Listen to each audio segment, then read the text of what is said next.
Allez, l'info du jour, évidemment, ce sont des dessins, des caricatures qui ont soulevé une polémique mondiale. Ces dessins de Charlie Hebdo, des caricatures qui mettent en scène dans des situations plus ou moins scabreuses le prophète Mahomet. Référence évidemment au film anti-islam qui crée des émeutes un peu partout à travers le monde. Ce matin, du coup, Manuel Valls, le ministre de l'Intérieur, a réuni place Beauvau les responsables de la communauté musulmane pour discuter avec eux de ces caricatures. Ces représentants de la communauté musulmane qui dénoncent tous ces dessins. Ils appellent quand même à la paix lors de la prière de vendredi dans les mosquées. Mais pour l'heure, la France craint surtout des représailles. En Tunisie, les écoles françaises, l'ambassade ont été fermées aujourd'hui et ce sera le cas dans une vingtaine de pays au total vendredi, jour de la prière. La classe politique qui ne soutient pas totalement Charlie Hebdo. Dans le climat actuel, cela ne servait à rien et on doit respecter finalement les croyances des uns et des autres. Est-ce que c'est pertinent et intelligent dans ce cadre-là, nous en parlions juste avant de venir, de mettre un peu d'huile sur le feu? La réponse est non. Je comprends que Charlie Hebdo veuille réaffirmer, surtout après les événements qu'on a eus, la liberté d'expression. Est-ce qu'il fallait le faire cette semaine ? Personnellement, je ne pense pas. Chacun doit exercer cette liberté avec responsabilité et respect. Charles, bonsoir. Bonsoir. Merci d'être avec nous. Vous entendez tous ces politiques, pas forcément qui font bloc derrière vous. Responsabilité, respect, vous en avez manqué? De respect? Ouais. Probablement, oui. On manque de respect toutes les semaines depuis 20 ans, donc c'est probablement notre faute principale. Ouais. Si la classe politique est un peu partagée aujourd'hui, est-ce que c'est que vous êtes allé trop loin cette fois-ci? Si s'exprimer librement dans un pays libre, c'est aller trop loin, oui, on est allé trop loin. Est-ce que la liberté d'expression a des limites? On espère que oui, et les limites en France de la liberté d'expression, c'est la loi. Donc quand on va trop loin, la loi nous claque les fesses. Et puis voilà. Alors c'est pourtant la liberté d'expression que chacun vous accorde heureusement dans ce pays. C'est plutôt le timing. Vos collègues même des journaux comme Le Figaro, on va avoir quelques citations. Irresponsable et facile en cette période. Charlie Hebdo verse de l'huile sur le feu. L'huile sur le feu, on l'a entendu. On a l'impression qu'il n'y a plus d'huile en France tellement on l'a utilisée. Mais on peut se poser cette question, des émeutes partout. On se dit pourquoi maintenant? Pourquoi maintenant? Et pourquoi est-ce que vous n'allez pas en rajouter? Est-ce que la question se pose à propos de la presse en général, de la télé? Pourquoi la presse et la télé traitent d'un sujet d'actualité qui est les émeutes dans les pays musulmans contre le film fasciste sur Mahomet? Tous les hebdos, tous les quotidiens ont titré là-dessus.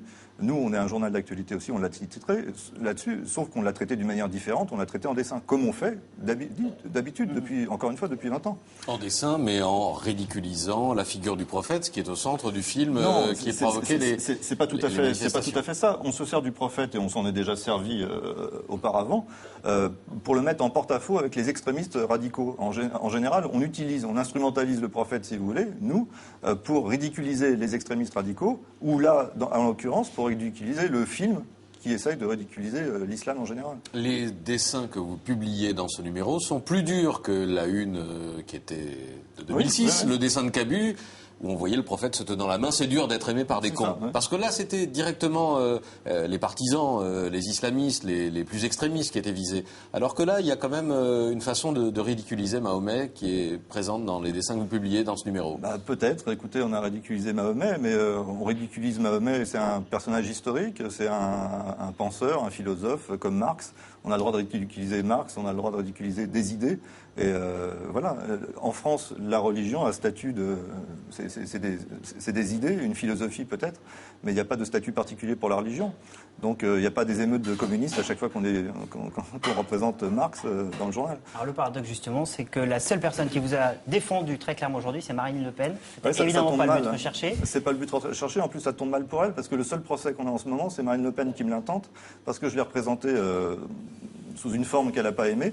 Et donc on dirait que Marine Le Pen supporte qu'on rigole de tout, sauf d'elle. Donc si elle veut défendre la liberté d'expression, qu'elle arrête de nous attaquer en justice. Alors quand on parle de Marine Le Pen, évidemment derrière ce qu'il y a, c'est l'islamophobie qui peut exister en France, rampante ou pas. Est-ce que vous n'avez pas peur de l'alimenter avec cette polémique que vous On n'a pas besoin de Charlie Hebdo, qui est un journal qui vend en moyenne à 45 000 exemplaires. Mais ça peut l'encourager. Écoutez, si des gens qui ne lisent pas Charlie Hebdo d'habitude se jettent sur Charlie Hebdo parce que tous les médias en parlent en disant c'est scandaleux ce qu'il y a dans Charlie Hebdo, tant pis. Enfin, tant pis ou tant mieux. Ça vous va même. Est-ce que c'est pas justement créer de la provocation pour vendre un peu plus les journaux qui ont du mal à se vendre aujourd'hui? Et qui ont cartonné, vous avez raison, vous avez tout vendu. 75 000 exemplaires qui sont partis aujourd'hui. Ça fait, ce numéro, c'est le 1057e depuis que j'y suis. Ça fait 20 ans que j'y suis. En 1057 numéros, on a fait 3 couvertures polémiques sur Mahomet ou sur l'islam. 3 couvertures polémiques.